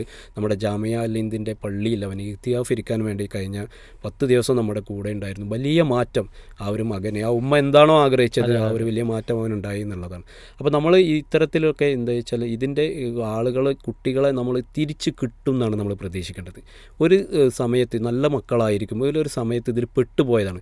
ഉപദേശത്തിനപ്പുറത്ത് ഇവരെ ചേർത്ത് പിടിക്കാനുള്ള ഒരു കാര്യമാണ് നമ്മൾ ചെയ്യേണ്ടത്. ഇവരനുഭവിക്കുന്ന പ്രയാസങ്ങൾ ഏതൊരു മകനും ഏതൊരു കുട്ടിക്കും ഇതിൻ്റെ ഉള്ളിൽ ഇതിൽ നിന്ന് മാറണമെന്ന് ആഗ്രഹമുള്ളവരുണ്ടാവും. അത്തരം ആഗ്രഹമുള്ളവരെ സ്നേഹത്തോടു കൂടി നമ്മൾ ചേർത്ത് പിടിച്ച്, നമ്മളെ കയ്യിൽ ഇതിന് സംവിധാനങ്ങളുണ്ട്, വഴികളുണ്ട്, ആരും വരണ്ട, നീ എൻ്റെ കൂടെ വന്നാൽ മതി, നിനക്കിതിൽ നിന്ന് മാറാം എന്ന് പറഞ്ഞ നല്ല ഉപദേശങ്ങൾ, നല്ല സ്നേഹത്തോടെയുള്ള ചേർത്ത് പിടിക്കലാണ് ഇതിൽ വേണ്ട. ആ നിലക്കുള്ള ഉപദേശങ്ങളാണ് അവർക്ക് ഉപകരിക്കുക. അപ്പോൾ അത് ആ കുട്ടിയിൽ നമുക്ക് ഫലം കണ്ടു എന്നുള്ളതാണ്. അപ്പം ഇതിൽ നിന്ന് അവരെ രക്ഷപ്പെടുത്തിയെടുക്കാനുള്ളത് നമ്മൾ സമൂഹത്തിൽ നിന്ന് മാറ്റി നിർത്തി. ഇപ്പം ഒരു സ്കൂളിൽ നിന്ന് ഇതുപോലെ ഒരു കുട്ടിയെ നമുക്ക് കിട്ടിയ സമയത്ത് അവിടുത്തെ അധ്യാപകർ ഉടൻ തന്നെ അവരൊന്ന് ഡിസ്മിസ് ചെയ്തു. ശരിയാണ്, അവരുടെ ഒരു അച്ചടക്കത്തിൻ്റെ ഭാഗമായിട്ട് അത് ആവശ്യമാണ്. പക്ഷേ അവർ ആദ്യം എടുക്കേണ്ട ഒരു സ്റ്റെപ്പ് ഉണ്ടായിരുന്നു. ഒറ്റ അടിക്ക് അവൻ അവിടുന്ന് ഒഴിവാക്കുകയും മാതാപിതാക്കളെ വിളിച്ചത് പറയുകയും ചെയ്തതോടെ ഈ സമൂഹത്തിലും കുടുംബത്തിലും ഇത് അറിഞ്ഞു. അപ്പോൾ പബ്ലിക്കിൽ അറിയാത്തൊരു കുട്ടിയെ പബ്ലിക്കിലേക്ക് അറിയിക്കുക എന്നത് അവൻ ഒരിക്കലും അതിൽ നിന്ന് തിരിച്ചു വരുന്നതിന് പ്രയാസം ഉണ്ടാക്കും. നമ്മൾ രഹസ്യമാക്കി വെച്ച് അവനതിൽ നിന്ന് റീഹാബിലിറ്റേറ്റ് ചെയ്ത് കൊണ്ടുവരികയാണ് നമ്മൾ ചെയ്യേണ്ടതെന്നുള്ള. പക്ഷെ പലപ്പോഴും അതിനെ പ്രോപ്പറായിട്ട് നടക്കാതെ ഒരു ചാപ്പ കുത്തുന്ന അവസ്ഥ. കാരണം ഇതുവൻ ലഹരി ബാധിച്ചവനാണ്, ലഹരി ഉപയോഗിക്കുന്നതാണ്. ഇപ്പോൾ പബ്ലിക്കിൽ അറിഞ്ഞവരുണ്ടാവും. അപ്പോൾ അവർ ചിന്തിക്കണം, ഇനി ഞാൻ നന്നായിട്ട്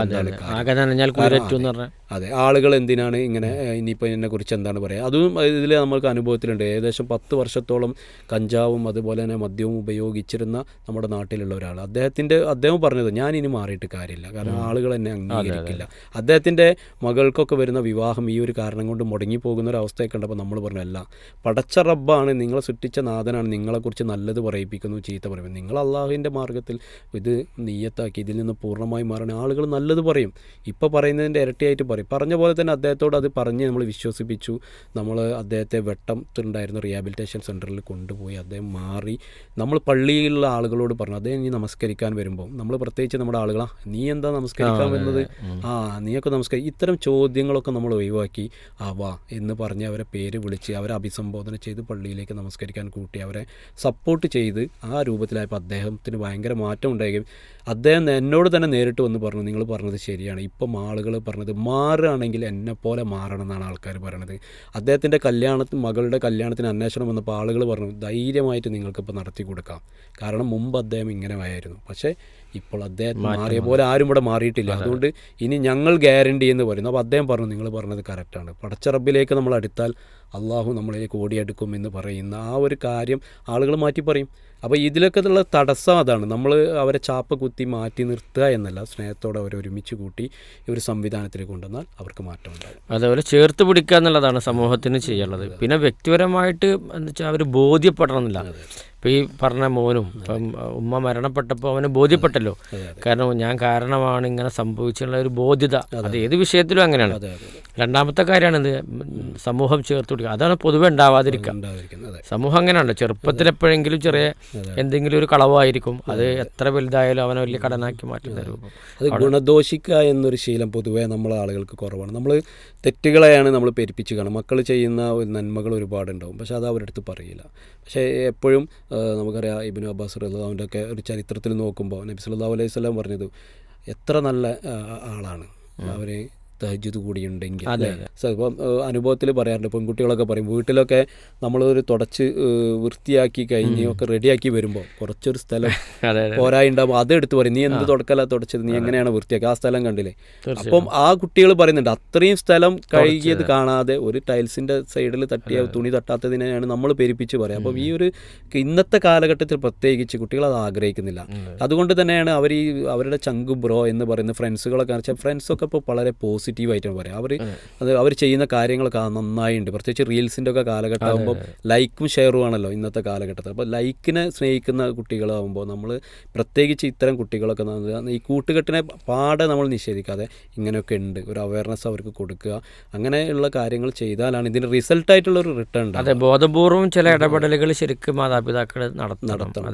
മാതാപിതാക്കൾക്ക് ഇതിൽ നല്ലൊരു അവയർനെസ് ഈ ഒരു ഏരിയയിൽ എങ്ങനെയാണ് ഇത്തരം കുട്ടികളെ നമ്മൾ പ്രത്യേകിച്ച് നമ്മളെ സ്നേഹക്കൂട് പോലെയുള്ള പ്രോഗ്രാമുകളൊക്കെ നിരന്തരം ഇപ്പോൾ നിങ്ങൾ പറഞ്ഞപ്പോൾ എനിക്കൊരു ഓർമ്മ വന്നു. ഒരു പിന്നെ 7ാം ക്ലാസ് പഠിക്കുന്നൊരു കുട്ടി പിന്നെ വീട്ടിലേക്ക് വരാതെ ഒരു ഓട്ടോറിക്ഷക്കാരൻ്റെ കൂടെയാണ് ഞാൻ ജീവിക്കുക എന്ന് പറഞ്ഞ്. അപ്പോൾ അവൾക്ക് പ്രണയമൊന്നുമല്ല, ഈ പറഞ്ഞ ഒരു ഓനോടുള്ള സ്നേഹം പ്രണയമൊന്നുമല്ല, മറിച്ച് എന്താ വെച്ചാൽ എന്തോ ഒരു കാര്യത്തിൽ വീട്ടിൽ ഉമ്മാനോട് പറഞ്ഞപ്പോൾ ഉമ്മ അത് എന്തിനാ പരിഗണിച്ചതാരാ, സ്ഥിരമായി കാണുന്ന ഓട്ടോ ഡ്രൈവറാണ്. അപ്പോൾ ഇനി കാര്യങ്ങളൊക്കെ അയാളോട് സംസാരിക്കാം, ഷെയർ ചെയ്യാമെന്നില്ല, ആ ഒരു കൂട്ട് മാത്രമാണ് ആ കുട്ടി. അതായത് വെച്ചാൽ മാതാപിതാക്കളുടെ അവഗണന ഒരു പക്ഷേ എല്ലാ വഴികളിലേക്കും പോകാൻ സാധ്യതയുണ്ട്. അങ്ങനെയാണ് കൂട്ടുകാരന്മാരിലേക്ക് പോകുന്നത്. ഏതായിരുന്നാലും നമുക്കിതിലുള്ള പരിഹാരങ്ങൾ നിർദ്ദേശിക്കാനുണ്ട്. ഇതിൽ പരിഹാരം എന്ന് പറഞ്ഞത് നമുക്കറിയാം, നമ്മുടെ നാടുകളിൽ ഇപ്പോൾ കുത്തുബകൾ ഒരു പരിഹാരത്തിൻ്റെ ഏരിയയാണ്. ഇപ്പോൾ ഏതൊരു ആളും ജുമാ നമസ്കാരത്തിന് പള്ളിയിൽ വരുമല്ലോ. അപ്പോൾ അവിടെ നമ്മൾ മാതാപിതാക്കൾക്ക് വേണ്ടിയിട്ട് ശ്രദ്ധിക്കേണ്ട കാര്യങ്ങൾ, മക്കൾ ശ്രദ്ധിക്കേണ്ട കാര്യങ്ങൾ, നമ്മുടെ ഇന്നത്തെ സമകാലിക സാഹചര്യങ്ങൾ നമ്മളവിടെ ഒരു വിഷയമായിട്ട് തന്നെ കുത്തുബകളിൽ ഇത് വരേണ്ടതുണ്ട്.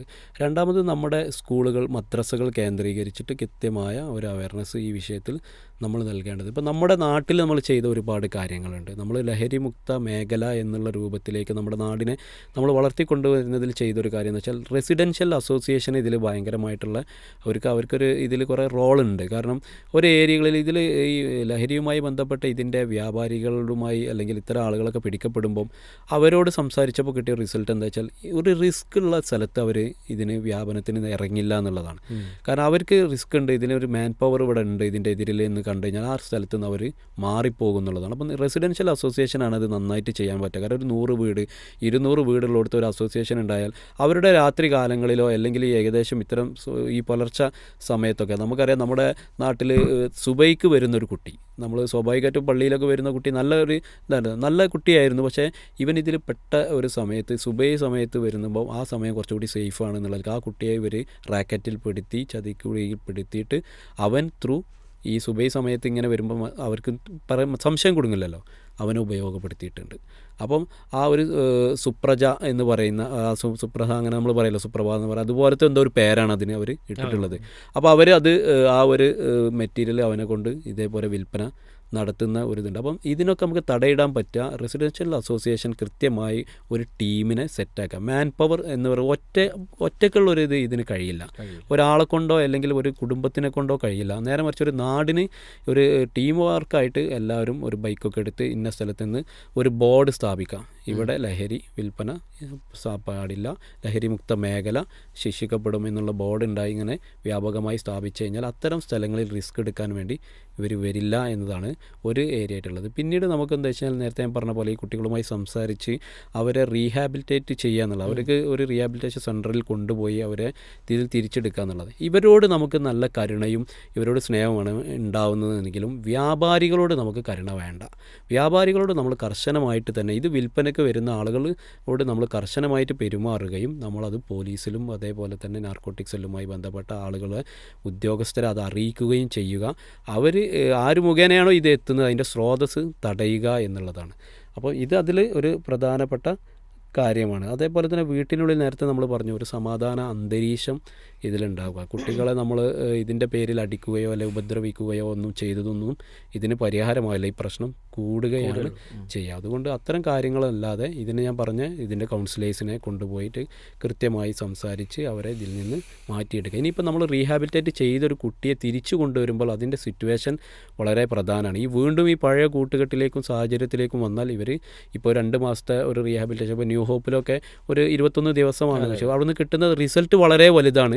അവർ മാറണമെന്ന് പൂർണ്ണമായും ചിന്തിച്ചിട്ട് തന്നെയാണ് ഇറങ്ങുന്നത്. പക്ഷേ പുറത്തേക്ക് എത്തി ഈ പഴയ കൂട്ടുകെട്ടിലേക്ക് പോകുമ്പോൾ വീണ്ടും പ്രയാസമാണ്. ഇപ്പം നബി സല്ലല്ലാഹു അലൈഹി വസല്ലം തന്നെ പറഞ്ഞിട്ടുണ്ടല്ലോ, നമ്മൾ ഈ ഇത്തരം മദ്യം ഉപയോഗിച്ച കോപ്പകൾ തകർക്കാനും അതേപോലെ തന്നെ അത്തരം റൂമിലുള്ള വിരികൾ നശിപ്പിക്കാനൊക്കെ അത് ശരിക്കും ഒരു മെൻ്റലി സൈക്കോളജിക്കലാണ്. കാരണം അതേ സംഭവം കാണുമ്പോൾ വീണ്ടും ആ മദ്യഷാപ്പിൻ്റെ മുന്നിലെത്തുമ്പോൾ ഇവർക്കുണ്ട്. അപ്പോൾ പലപ്പോഴും ഇതിൽ റീഹാബിലിറ്റേറ്റ് ചെയ്ത് വന്ന ആളുകൾ വീണ്ടും അതിലേക്ക് പോയതിൻ്റെ ഒരു ഇതെടുത്ത് നോക്കുമ്പോൾ കൂട്ടുകെട്ടിൻ്റെ വീണ്ടുമുള്ള ഈ പ്രഷർ അത് പഴയ അവസ്ഥയിലേക്ക്. അപ്പം സാഹചര്യം മാറ്റുക എന്നത് വളരെ പ്രധാനമാണ്. ഇവർ തിരിച്ചു വരുമ്പോഴേക്ക് നമ്മൾ മറ്റൊരു ഇടത്തിലേക്ക് കഴിയുന്നതും ഇനിയിപ്പോൾ വേറെ സംസ്ഥാനത്തിലേക്കോ അല്ലെങ്കിൽ മറ്റൊരു രാജ്യത്തേക്കൊക്കെ ഇവരെ നമ്മൾ പറഞ്ഞയക്കുന്ന രൂപത്തിലുള്ളൊരു കാര്യം ചെയ്യണം. അതിൽ നമ്മൾ ശ്രദ്ധിക്കേണ്ടത് അവിടെ പോകുമ്പോൾ ഇവരാരെ കൂടെയാണ് ഇവർ നിൽക്കേണ്ടത് എന്നുള്ളത് നമുക്കൊരു ധാരണ വേണം. കുറച്ച് ദീനീ ബോധമുള്ള ഒരാളുകളുടെ ഇടയിലേക്കായിരിക്കണം.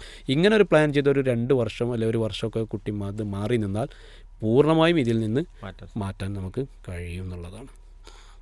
അപ്പോൾ ഈ ലഹരിയുടെ ഈ ചതിക്കുഴിയിലാണ് പൊതുവെ എന്ന് വെച്ചാൽ പലരും അറിയാതെ വന്ന് അല്ലെ ഒരു പഫ് എടുത്തിട്ടാണ് പുകവലിയുടെ അഡിക്ഷനായത്. അതുപോലെ കല്യാണത്തലേന്ന് ചിലപ്പോൾ ഒരു പെഗ് അടിച്ചിട്ടായിരിക്കും പിന്നീട് 5 വർഷം കഴിയുമ്പോഴൊക്കെ അതിന് അഡിക്ഷനായി മാറിയിട്ടുണ്ടാകുക. അപ്പോൾ എങ്ങനെയാണ് ഇപ്പോൾ ഇവരെ നമുക്ക് രക്ഷപ്പെടുത്താൻ സാധിക്കുക എന്നുള്ളതാണ്. ഇതിൽ നമുക്ക് നമ്മുടെ നാട്ടിൽ ഒരുപാട് നമ്മുടെ ഇപ്പം വിസ്ഡത്തിൻ്റെ ഒക്കെ നേതൃത്വത്തിൽ ഒരുപാട് ക്ലാസ്സുകൾ നടക്കുന്നുണ്ട്. ഇപ്പോൾ CRE പോലെയുള്ള അതുപോലെ തന്നെ ഈ യൂത്തുമായി ബന്ധപ്പെട്ടിട്ടുള്ള QHLS പോലെയുള്ള കാര്യങ്ങളൊക്കെ നടക്കുന്നുണ്ട് നാട്ടിൽ. പലപ്പോഴും നമ്മുടെ പ്രോഫ്കോണുകൾ, നമ്മുടെ ഐസക്കുകൾ, ഇതിലൊക്കെ ഏറ്റവും പ്രധാന വിഷയം ഇത് തന്നെയാണ്. ഇതിൽ കുട്ടികൾക്ക് കിട്ടുന്ന ഒരുപാട് ഏരിയ ഉണ്ട്. എങ്ങനെയാണ് മാതാപിതാക്കളോട് പെരുമാറേണ്ടത്, എന്താണ് നമ്മൾ ഇത്തരം ചതിക്കുഴികൾ, പ്രണയം വലിയൊരു ഏരിയയാണ്. ഇതിൽ പ്രണയിച്ച് കുട്ടികളെ ചതിയിൽപ്പെടുത്തി ലഹരിയിലേക്ക് കൊണ്ടുപോകുന്ന വലിയൊരു മാർക്കറ്റിംഗ് ഇതിൽ നടക്കുന്നുണ്ട്. അതേപോലെ ലിബറലിസം ഒരു പ്രധാന പ്രശ്നമാണ് നമ്മൾ നേരത്തെ പറഞ്ഞു. അപ്പം ഇതിനൊക്കെ കുട്ടികൾക്ക് ഉത്ബോധനം കൊടുക്കുന്ന ക്ലാസ്സുകൾ, അത്തരം കൗൺസിലിങ്ങിലേക്ക് കുട്ടികളെ പറഞ്ഞയക്കുന്നുള്ളത്. അവിടെയൊക്കെ നമ്മൾ രക്ഷിതാക്കളെ സമീപിക്കുമ്പോൾ ഇങ്ങനെ ഒരു രജിസ്ട്രേഷന് വേണ്ടി ചെല്ലുമ്പോൾ നമ്മുടെ രക്ഷിതാക്കൾ പറയാൻ നമ്മുടെ കുട്ടിക്ക് ട്യൂഷനുണ്ട്, അല്ലെങ്കിൽ നമ്മുടെ കുട്ടിക്ക് എൻട്രൻസ് കോച്ചിങ് ക്ലാസ് ഉണ്ട് എന്നൊക്കെയാണ് പറയാം. നമ്മൾ ഈ ഭൗതികമായ എല്ലാം കൊടുക്കുമ്പോഴും നാളെ ഇവിടെ ഒരു ലോകത്തെക്കുറിച്ച്, സൃഷ്ടാവിനെക്കുറിച്ച്, ഇതിലുള്ള യഥാർത്ഥത്തിൽ നമ്മുടെ ജീവിത ലക്ഷ്യം എന്താണ് എന്നുള്ള ബോധം അവർക്ക് ഉണ്ടാക്കി കൊടുക്കാനുള്ള ഏരിയയിലേക്ക് നമ്മൾ കറക്റ്റ് മനഃപൂർവ്വം അറിഞ്ഞുകൊണ്ട് അതിലേക്ക് പറഞ്ഞയച്ചില്ലെങ്കിൽ ഈ കുട്ടികൾക്കൊരു മാറ്റം ഉണ്ടാവില്ല. കാരണം അവർക്ക് അവരുടെ മുന്നിലേക്ക് വരുന്ന സൊല്യൂഷൻസ് എന്ന് പറയുന്നത് ഈ വീണ്ടും മ്യൂസിക്കുകളും അതുപോലെ തന്നെയുള്ള മറ്റ് ആർഭാടങ്ങളും ആസ്വദിക്കാനുള്ള ഇടങ്ങളാണ്. ഞാൻ ഇതുമായി ബന്ധപ്പെട്ട് നമ്മുടെ ഒരു ജിംനേഷ്യം, നമ്മുടെ നാട്ടിലുള്ള ഒരു ലിബറൽ ചിന്താഗതിയിൽ നടത്തുന്ന ഒരാളുടെ ജിംനേഷ്യത്തിൽ കുറേ കുട്ടികൾ ഇതിലേക്ക് വഴിതെറ്റി പോകുന്നു എന്നുള്ളത് നമ്മൾ നാട്ടിൽ അറിഞ്ഞപ്പോൾ നമ്മൾ അദ്ദേഹവുമായി സംസാരിക്കാൻ പോയി. അപ്പോൾ അവിടെ നിന്നുള്ള കുട്ടികൾ പറഞ്ഞതെന്താ വെച്ചാൽ ഒന്നിനും പരിധികൾ ഉണ്ടാകാൻ പാടില്ല. അദ്ദേഹം പറഞ്ഞു കൊടുത്ത കാര്യം എന്താ വെച്ചാൽ നമ്മുടെ മനസ്സിൽ എന്തെങ്കിലും ഒരു ദേഹേച്ഛയിൽ തോന്നുന്ന കാര്യങ്ങളെ നമ്മൾ അതിനെ ഒരു ചെങ്ങലക്കിട്ട് വെച്ചാൽ അല്ല അതിനോട് ചെയ്തിട്ടില്ലെങ്കിൽ നമുക്ക് ആയുസ് കുറയും എന്നാണ് പറയുന്നത്. അഥവാ എനിക്ക് തോന്നുന്ന ഒരു പെണ്ണിനെ വിചരിക്കണം എന്ന് എനിക്ക് തോന്നിക്കഴിഞ്ഞാൽ ഞാനത് ചെയ്യാതിരുന്നാൽ എൻ്റെ ആയുസിന് കുറവ് കിട്ടും. എനിക്ക് ലഹരി ഉപയോഗിക്കണം എന്നാണ് എനിക്ക് തോന്നുന്നത്, പക്ഷേ ചെയ്യാതിരുന്നാൽ ഇത്തരത്തിലുള്ള അതുപോലെ തന്നെ പന്നിയിറച്ചി കഴിച്ചാലും പ്രശ്നമില്ല, ബീഫ് ഇറച്ചി കഴിച്ചാലും പ്രശ്നമില്ല. അവിടെ റെസ്ട്രിക്ഷൻസ് ഒന്നുമില്ല, രണ്ടും കഴിക്കാം. ഇത്തരം റെസ്ട്രിക്ഷൻസുകൾ മുഴുവൻ ആ ഒരു പരിമിതികളെല്ലാം അതിർവരമ്പുകളെ ഭേദിക്കുന്ന ക്ലാസ്സുകളാണ് കൊടുക്കുന്നത്. ഇതാണ് ഈ കുട്ടികൾ ഈ സമയത്ത് കേൾക്കുന്നത്. അപ്പം നമ്മളതൊക്കെ അന്വേഷിക്കണം, ആരടുത്താണ് ഇവർ പോകുന്നത്, ഇത്തരം ട്രെയിനിങ്ങിൻ്റെ കാര്യങ്ങളിൽ നമ്മൾ അന്വേഷിക്കണം. അപ്പം നമ്മൾ പലതും കേട്ടു, ഇപ്പം വായക്കാട് ഭാഗത്തുണ്ടായ കരാട്ട ട്രെയിനിങ്ങിലൊക്കെ ഉണ്ടായ പല കാര്യങ്ങളും അവരെ ചൂഷണം ചെയ്യപ്പെടുന്ന പല മേഖലകളുണ്ട്. അപ്പോൾ അതുകൊണ്ട് അത്തരം കാര്യങ്ങൾ നമ്മൾ ശ്രദ്ധിച്ച് ഇതിൽ നിന്നൊക്കെ അവരെ തിരിച്ചു കൊണ്ടുവരാൻ നമ്മൾ മനഃപൂർവ്വം ഇടപെടാൻ ഇത്തരം ക്ലാസ്സുകളെ നമ്മൾ ഉപയോഗപ്പെടുത്തുക, പരലോകബോധം ഉണ്ടാക്കുക. അറിഞ്ഞുകൊണ്ട് ഒരു ഖുർആൻ ക്ലാസ്സിലേക്ക് ഒരു കുട്ടി പോകണം, CREയിൽ പങ്കെടുക്കണം, പ്രോഫ്കോൺ പോലെയുള്ള പ്രോഗ്രാമിലേക്ക് പറഞ്ഞു വെച്ചാൽ റിസൾട്ട് മാത്രമേ നമുക്ക് അതുകൊണ്ട് ഉണ്ടാവുകയുള്ളൂ എന്നുള്ളതാണ്. അത് അവസാനിപ്പിക്കുമ്പോൾ നമുക്ക് സമയത്തിൻ്റെ പരിധിയുണ്ട്. അപ്പോൾ നമുക്ക് മൊത്തത്തിൽ നാടിനെ എങ്ങനെ ഇതിൽ നിന്ന് രക്ഷപ്പെടുത്താൻ സാധിക്കും എന്നുള്ളതാണ് ആ ഒരു മെസ്സേജ് നമുക്ക് ഇതിൽ കൊടുക്കേണ്ടതുണ്ട്. നാടിനെ രക്ഷപ്പെടുത്തുക എന്ന് പറയുമ്പോൾ ഇത് സുലഭമായി ലഭിക്കുന്നു എന്നതാണ് ഇപ്പോഴത്തെ ഏറ്റവും വലിയൊരു പ്രശ്നം. അപ്പം അതിൽ ഗവൺമെൻറ് സൈഡിൽ നിന്ന് ഉദ്യോഗസ്ഥന്മാർ വളരെ ആത്മാർത്ഥമായിട്ട് വർക്ക് ചെയ്യുന്ന നാർക്കോട്ടിക് സെല്ലിലൊക്കെയുള്ള ഒരുപാട് പോലീസ് ഉദ്യോഗസ്ഥരെ വരെ നമുക്ക് അറിയാം. ഇപ്പോൾ സത്യനാഥ് മനാട്ടിനെ പോലെയൊക്കെയുള്ള ഉദ്യോഗസ്ഥർ നല്ല ഇതിൽ വളരെ ആത്മാർത്ഥതയോടുകൂടി പ്രവർത്തിക്കുന്ന ആളുകൾ, അതുപോലെ ഒരുപാട് ആളുകൾ നമ്മുടെ ജില്ലയിലൊക്കെ ഉണ്ട്. എന്നാൽ ഇതിന് അപവാദമായിട്ട് ഇതിന് സഹകരിക്കുന്ന ഒരുപാട് ഉദ്യോഗസ്ഥരുണ്ട്. ഇപ്പോൾ നമുക്കറിയാം 1 കിലോ കൈവശം വെച്ച് കഴിഞ്ഞാലാണ് ഇതിന് അറസ്റ്റ് ഉണ്ടാവുക. അപ്പോൾ പലപ്പോഴും 1 കിലോ കിട്ടി ഇതിന് അറസ്റ്റ് ചെയ്യപ്പെടുന്ന ഒരാളുടെ അടുത്ത് നിന്ന് 100 ഗ്രാം എടുത്ത് ഒഴിവാക്കി 900 ആക്കി അവരെ കേസിൽ നിന്ന് ഒഴിവാക്കുന്ന ഒരു പ്രവണതയുണ്ട്. അത് വളരെ അപകടം ചെയ്യുന്നു. ഇവരെ ഇത്തരം ആളുകൾ ഇതിന് ഒരു റാക്കറ്റിനെ സപ്പോർട്ട് ചെയ്യുന്ന ഒരു മേഖല വലിയ പ്രയാസം ഉണ്ടാക്കുന്നുണ്ട്. പിന്നെ നാട്ടിൽ അവയർനെസ് ഒരു സൈഡിൽ വിമുക്തി പോലെയുള്ള വലിയ സഹായങ്ങൾ അതിലുണ്ടെങ്കിലും ഒരു സൈഡിൽ അതിൽ നിന്നുള്ള അവയർനെസ് കൊടുക്കുമ്പോഴും ഒരു സ്ഥലത്തിൽ നിന്ന് ഇത് ധാരാളമായി ഇറങ്ങാൻ അല്ലെങ്കിൽ ഇവിടെ ഇറക്കാനുള്ള അനുമതിയും ഒരു തലത്തിൽ ഇവർക്ക് കിട്ടുന്നുണ്ട്, അല്ലെങ്കിൽ അവർക്കത് കഴിയുന്നുണ്ട് എന്നുള്ളത് നമുക്കറിയാം. കോവിഡ് കാലത്ത് ഒരു മനുഷ്യനും പുറത്തിറങ്ങാത്ത രൂപത്തിൽ നമുക്ക് ക്വാറന്റൈനും മറ്റുള്ള ബ്ലോക്കുകളും സൃഷ്ടിക്കാൻ നമ്മുടെ ഗവൺമെൻറ്റിന് പറ്റിയെങ്കിൽ എന്തുകൊണ്ട് ഈ ലഹരി വ്യാപാരികളെ പിടിച്ചു കെട്ടാനുള്ള ഒരു സിസ്റ്റം നമുക്ക് ഉണ്ടാക്കാൻ പറ്റുന്നില്ല എന്ന് ഇവിടുത്തെ ഗവൺമെൻറ് അതോറിറ്റി ചിന്തിക്കേണ്ട കാര്യമാണ്. കാരണം യുവാക്കളെയാണ് എല്ലാവരും ലക്ഷ്യം വെക്കുന്നത്. അപ്പോൾ നമ്മുടെ പല രാഷ്ട്രീയ ഉപയോഗത്തിനും വേണ്ടി ഇത്തരം യുവാക്കളെ ഉപയോഗിക്കുന്നതിൽ ലഹരിയെ ഒരു മറയാക്കുന്നതും ഇവിടെ ഒരു കാരണമായിട്ട് വരുന്നുണ്ട്. അതുകൊണ്ട് നാടിനെ രക്ഷപ്പെടുത്താനുള്ള ഏറ്റവും പ്രധാനത എന്ന് വെച്ചാൽ ഇവിടുത്തെ ഗവൺമെൻറ് സംവിധാനങ്ങൾ ഏറ്റവും പ്രോപ്പറാവുക. ഇത്തരം ആളുകളിലേക്ക് നമ്മൾ ഈ വിവരങ്ങളെ കൈമാറിക്കൊണ്ട് എല്ലാവരും ഒരുമിച്ച് നിന്നാൽ ഒരു പ്രദേശത്തെ ഇതിൽ നിന്ന് മുക്തമാക്കി കൊണ്ടുവരാൻ കഴിയുന്നുള്ളത് തന്നെയാണ്. തീർച്ചയായിട്ടും ഇവിടെ ഈ ലഹരി എന്ന് പറയുന്നത് വ്യക്തിയെ മാത്രമല്ല, വ്യക്തിയെയും കുടുംബത്തെയും സമൂഹത്തെയും ഒന്നായി നശിപ്പിക്കുന്ന ഒരു വലിയ തിന്മയാണ് ലഹരി എന്ന് നമുക്ക് എല്ലാവർക്കും അറിയാം. അതുകൊണ്ട് തന്നെ ഇതിൽ നമുക്ക് മനസ്സിലാക്കാനുള്ളത് ലഹരി എന്നുള്ളത് മാത്രമല്ല, കുട്ടികളൊക്കെ ആസ്വദിക്കുക എന്നുള്ള ഒരു ലോകത്താണുള്ളത്. പക്ഷേ യഥാർത്ഥത്തിൽ ഈ ആസ്വാദനത്തിൻ്റെ പേരിൽ നശിപ്പിക്കുന്നത് സ്വന്തം ശരീരത്തെയാണ്, കുടുംബത്തെയാണ്, മാതാപിതാക്കളെയാണ്. ഏറ്റവും കൂടുതൽ ഇതിൽ പ്രയാസപ്പെടുന്നതും മാതാപിതാക്കളാണ്. അപ്പോൾ ആ നിലക്ക് മാതാപിതാക്കൾക്കും സമൂഹത്തിനൊക്കെ ചെയ്യാനുള്ളത് ഏറ്റവും വലിയ മെസ്സേജ് എന്താണെന്ന് വെച്ചാൽ ഈ ജീവിതത്തോടു കൂടി അവസാനിക്കുന്നതല്ല, മരണത്തോടു കൂടി അവസാനിക്കുന്നതല്ല ജീവിതം, മറിച്ച് മരണാനന്തരം ഒരു ജീവിതം നമുക്ക് വരാനുണ്ട് എന്ന് മൊത്തത്തിൽ എല്ലാവരും ബോധ്യപ്പെടുത്തിയാൽ, അല്ലെങ്കിൽ ആ ബോധം ആളുകൾക്ക് എത്തിത്തുടങ്ങിയാൽ ജീവിതത്തിൻ്റെ ലക്ഷ്യം മനസ്സിലാക്കുകയും ആ ലക്ഷ്യത്തിലേക്ക് നടന്നെടുക്കുവാൻ തിന്മകളിൽ നിന്ന് മാറി നിൽക്കുകയും നമ്മൾ സൃഷ്ടിച്ച സൃഷ്ടാവായ അള്ളാഹുവിലേക്ക്, അള്ളാഹുവിൻ്റെ മതത്തിലേക്ക് നടന്നെടുക്കുമ്പോൾ എല്ലാ തിന്മകളിൽ നിന്ന് മാറി നിൽക്കുവാനും സാധിക്കുമെന്ന കൃത്യമായ ബോധവൽക്കരണമാണ് ഇതെന്നെല്ലാം നമുക്ക് കൊടുക്കാൻ സാധിക്കുക. അതിലൂടെ മാത്രമേ ഇത്തരം പ്രവർത്തനങ്ങൾ മാറ്റിയെടുക്കുവാനും സാധിക്കുകയുള്ളൂ എന്നാണ് നമുക്ക് ഈ സ്നേഹക്കൂടിൻ്റെ ഈ എപ്പിസോഡ് ഇവിടെ അവസാനിപ്പിക്കുമ്പോൾ നമുക്ക് പറയാനുള്ളത്. ഇൻഷാ അല്ലാഹ് വീണ്ടും നമുക്ക് മറ്റൊരു വിഷയങ്ങളുമായി സ്നേഹക്കൂടിൽ കണ്ടുമുട്ടാം. വാഹൃദവാന അൽഹംദുലില്ലാഹി റബ്ബിൽ ആലമീൻ. അസ്സലാമു അലൈക്കും വറഹ്മത്തുള്ളാഹി വബറകാതുഹു.